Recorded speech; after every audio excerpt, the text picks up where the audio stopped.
बांझ। अरे तू क्यों डालती है अपना मनहूस साया दूसरों के बच्चों पर। तू तो उस बंजर जमीन की तरह है जहाँ फसल तो दूर घास भी उगना पसंद नहीं करती। जब राधा ने सास की बातें नहीं सुनी गई तो वह अपने कमरे में जाकर अंदर से दरवाज़ा बंद कर रोने लगी। रात को राजेश के आने पर राधा ने रोते हुए सारी बात उसे बता दी और बोली, मैं बड़ी अभागिन हूँ, मैं किसी की इच्छा पूरी नहीं कर सकती। ऊपर से मुझ पर बांझ होने का धब्बा भी लग चुका है। राधा की बातें सुनकर राजेश ने कहा, तुम माँ की बातों का बुरा मत माना करो, उन्हें ऐसा नहीं कहना चाहिए था। हर माँ बाप की इच्छा होती है कि उनके परिवार को आगे बढ़ाने वाला उनके रहते हुए ही आ जाए। तुमसे यह इच्छा पूरी नहीं होते देख कर माँ तुमसे उल्टी सीधी बातें बोलती है। तुम चिंता मत करो, तुम्हारा इलाज चल रहा है, तुम जरूर माँ बनोगी। राधा बोली, मेरी एक सहेली थी, वह भी बहुत दिनों बाद माँ बनी थी। माँ बनने में देर होते देखकर जब उसने अपना इलाज कराया तो जांच में उसमें कोई कमी नहीं पाई गई। कमी उसके पति में थी। जब उसके पति ने इलाज कराया तभी वह माँ बन सकी। हो सकता है उसी की तरह आप में भी कोई कमी हो, इसलिए मैं चाहती हूँ कि आप भी एक बार अपना इलाज करा लेते। राधा की बात सुनकर राजेश भड़क उठा। मुझ में भला क्या कमी हो सकती है? मैं तो बिल्कुल ठीक हूँ, मुझ में कोई कमी नहीं है। मेरी चिंता छोड़ो, तुम अपना अच्छी तरह इलाज कराओ।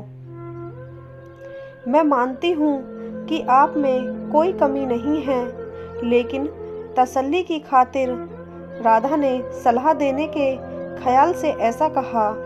लेकिन राजेश ने उसकी बात को बीच में ही काट दिया।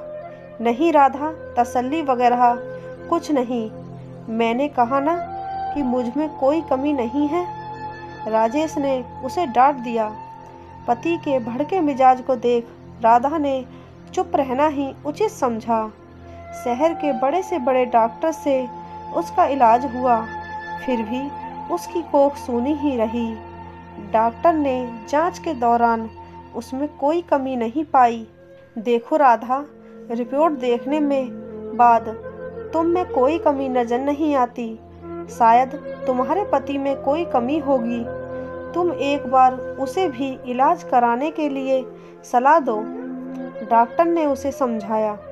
अब राधा को पूरा भरोसा हो गया था कि उसमें कमी नहीं है। माँ बनने के लिए कमी उसके पति में ही है, लेकिन उसे कौन समझाए। उसे राजेश के गुस्से से भी डर लगता था। एक दिन किसी ने राधा की सास को बताया कि पास ही गांव के मंदिर में एक बाबा रहते हैं, जिसकी दुआ से हर किसी का दुख दूर हो जाता है। सास ने यह बात अपने बेटे राजेश को बता दी और राधा को बाबा के पास भेजने को कहा। रात को राजेश ने राधा से कहा, कल तुम मंदिर चली जाना। ठीक है, मैं चली जाऊंगी। लेकिन मैं डॉक्टर के पास गई थी, डॉक्टर ने मुझ में कोई कमी नहीं बताई। इसलिए मैं चाहती हूँ कि आप भी एक बार अपना डरते डरते, राधा कह रही थी। लेकिन राजेश ने उसकी बात को अनसुना कर दिया। राधा, मैं कहीं नहीं जाऊँगा, तुम कल मंदिर में बाबा के पास चली जाना। ऐसा कहकर राजेश सो गया। राधा ने भी अपने माथे पर लगा बांझपन का धब्बा मिटाने के लिए बाबा के पास जाकर उनसे दुआ लेने की सोच ली। दूसरे दिन सवेरे नहा धोकर वह बाबा के पास चली गई। मंदिर में लगी भीड़ को देखकर उसे भरोसा हो गया कि वह भी बाबा की दुआ पाकर माँ बन सकती है। राधा बाबा के पैरों पर गिर पड़ी और कहने लगी, बाबा मेरा दुख दूर करें, मैं 6 साल से बच्चे का मुंह देखने के लिए तड़प रही हूँ। उठो बेटा, निराश मत हो। तुम्हें औलाद का सुख जरूर मिलेगा, लेकिन इसके लिए तुम्हें माहवारी होने के बाद यहाँ 4 दिनों तक रहकर लगातार पूजा करनी होगी। ठीक है बाबा, मैं ज़रूर आऊँगी। राधा खुशी से घर गई। घर आकर उसने सारी बातें अपने पति को बताई। मैं कहता था ना कि जो काम दवा नहीं कर सकती, कभी कभी दुआ से हो जाती है। बाबा की दुआ पाकर अब तुम ज़रूर माँ बनोगी, ऐसा मुझे भरोसा है। तुम ठीक समय पर बाबा के पास चली जाना। राजेश ने खुश होते हुए कहा।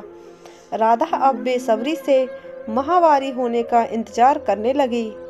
कुछ दिन बाद उसे माहवारी हो गई। माहवारी पूरी होने के बाद राधा फिर बाबा के पास गई।